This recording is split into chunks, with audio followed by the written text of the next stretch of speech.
Baba. Neno lako ni taa na mwangaza wa maisha yetu. Bwana Yesu asifiwe. Kwanza kabisa ninamshukuru Mwenyezi Mungu alionipatia nafasi ya kuwa mzima na kuweza kukutana tena siku ya leo. Siku ya leo ninamshukuru Mungu kwa sababu ametuwezesha kufika siku hii na kuweza kuona wema wake katika kuifanya kazi yake. Ninakuja mbele zako kukuambia mtazamaji wangu, katika kumtumikia Mungu kuna vitu vingi sana ambavyo unaweza ukavifanya, ambavyo vingine vipo kwenye Biblia ambavyo na vingine havipo kwenye Biblia.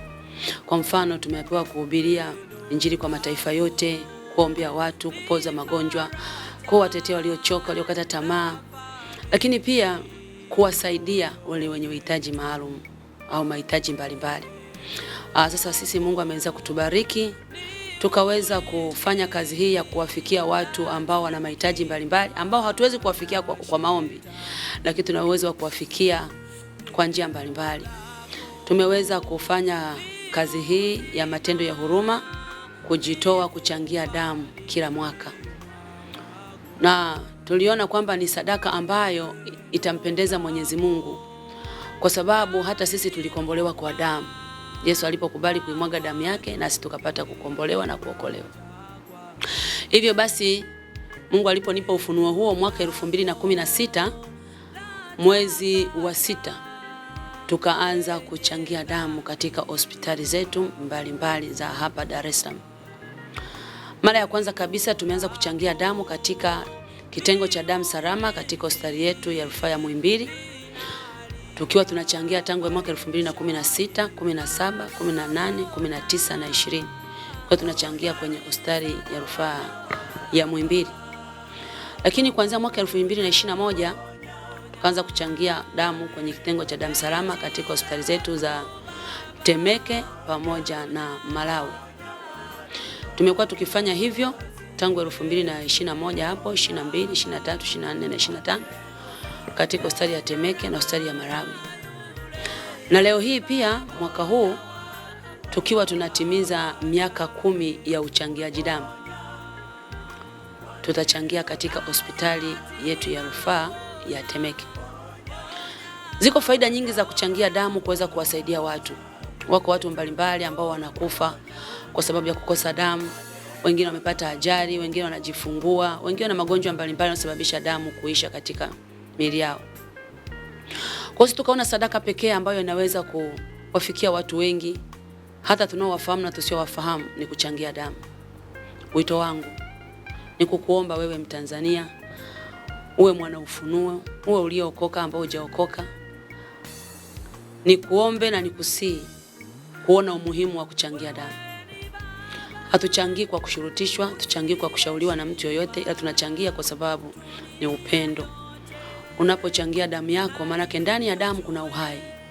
Unapochangia damu yako, manake umekubali mtu mwingine aweze kuwa hai kama wewe, aweze kupata uhai yule ambaye alikuwa amefika mwisho. Kwa sababu ya damu imeonekana hawezi kupona, kwa sababu hakuna kiwanda cha kutengeneza damu, bali Mwenyezi Mungu ameweka viwanda hivyo kwenye miili yetu. Sisi ambao tuko wazima, tuna afya njema, tuendelee kuchangia damu. Lakini ziko faida nyingi sana unapomchangia mtu damu. Kwanza, Mungu anakuzidishia uzima mara 3 zaidi. Anakuzidishia uhai. Na ni sadaka ambayo unaonesha kufanana na Mungu, kwa sababu Mungu kwenye kitabu cha Mwanzo sura ya kwanza kuanzia mstari wa 26 asema, na tumfanye mtu kwa sura yetu na kwa mfano wetu. Kwa hiyo unapochangia damu unafananishwa na Mungu ambaye alimtoa mwanae wa pekee aje aimwage damu ili sisi tuweze kuokolewa, tuweze kupata uzima, tuweze kupata uhai, tuweze kupata ukombozi, tuweze kupata ulinzi, tuweze kupata tumaini jipya na uzima wa milele. Kwa hiyo unapochangia damu unasababisha wengine kupata furaha tena upya, kupata amani, kupata ulinzi kwenye miili yao. Mwingine labda alikuwa na magonjwa yanayosababisha selifu zake kushuka na damu inaisha, lakini unapopata damu yako wewe uliye mzima, basi inamfanya kumboost na kuendelea kuishi tena. Kwa hiyo ninakusihi sana ndugu yangu Mtanzania na hata usiye Mtanzania ulio katika nchi hii, nikukaribishe tena siku ya Ijumaa tarehe 17.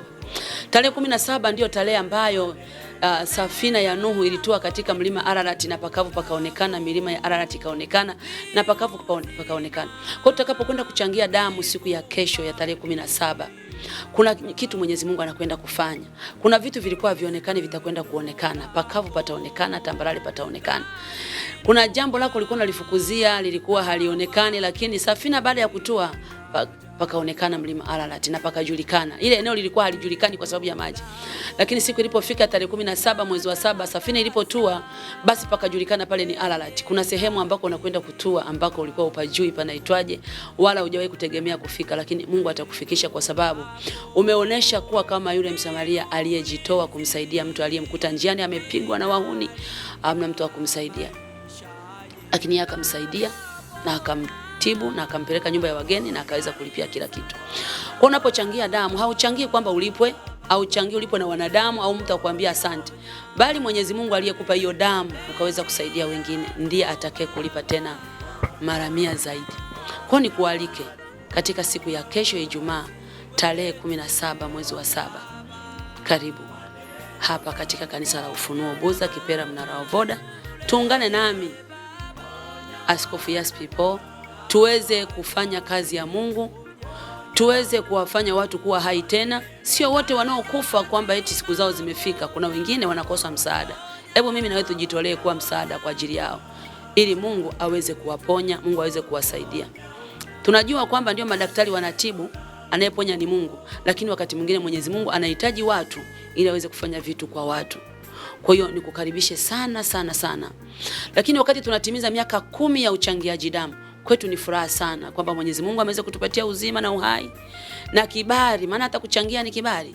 Kuna mgezo kwa na damu iko nyingi kabisa inatosha asilimia za kuweza kuchanganya, lakini ukakosa kibali kwa kushindwa kuchangia. Kwa hiyo kuchangia nako ni kibali.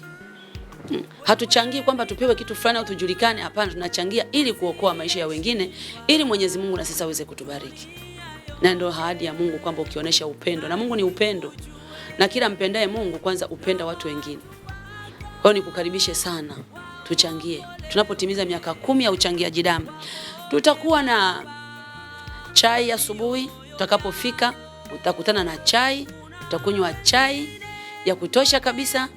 Utakuta na vyakula aina mbalimbali, ili unapoenda kuchangia damu uwe umeshiba na uko vizuri kabisa. Na tutakuwa na ibada maalum ya kumshukuru Mungu kwa ajili ya kufikisha miaka 10 ya uchangiaji.